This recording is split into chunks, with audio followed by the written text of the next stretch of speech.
قضا روزوں کے مسائل۔ فرض روزے کی قضا آئندہ رمضان سے پہلے کسی وقت بھی ادا کی جا سکتی ہے، یعنی قضا روزے کب رکھیں؟ اگلے رمضان سے پہلے۔ حضرت عائشہ رضی اللہ تعالی عنہا کہتی ہیں مجھ پر رمضان کے روزے باقی رہتے اور میں قضا روزے شعبان سے پہلے رکھنے کا موقع نہ پاتی۔ اور شعبان کب ہوتا ہے؟ رمضان سے پہلے۔ اکثر لوگ ایسے ہی کرتے ہیں، اچھا رکھتے ہیں اور پھر اگلا رمضان آ جاتا ہے۔ اس سے بخاری اور مسلم نے روایت کیا۔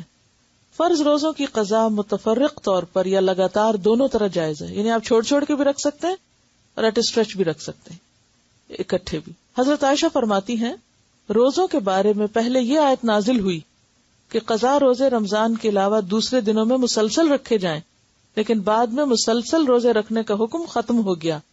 اسے دارقطنی نے روایت کی، اور اگر یہ حکم باقی رہتا، منسوخ نہ ہوتا، مشکل ہو جاتی۔ اللہ تعالیٰ کتنی آسانی کرتا ہے ہمارے لیے۔ حضرت عبداللہ بن عباس فرماتے ہیں قضا روزے رکھنے میں الگ الگ روزے رکھے جائیں تو کوئی حرج نہیں، کیونکہ اللہ تعالیٰ کا ارشاد ہے دوسرے دنوں میں تعداد پوری کی جائے۔ اسے بخاری نے روایت کیا، یعنی اصل مقصود کیا ہے؟ تعداد کا پورا کرنا۔ مرنے والے کے قضا روزے اس کے وارث کو رکھنے چاہیے۔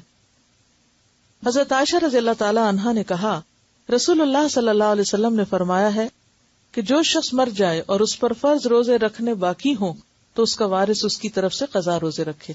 اسے بخاری اور مسلم نے روایت کیا، لیکن اگر وارث میں بھی ہمت نہ ہو تو پھر فدیہ دے دیا جائے۔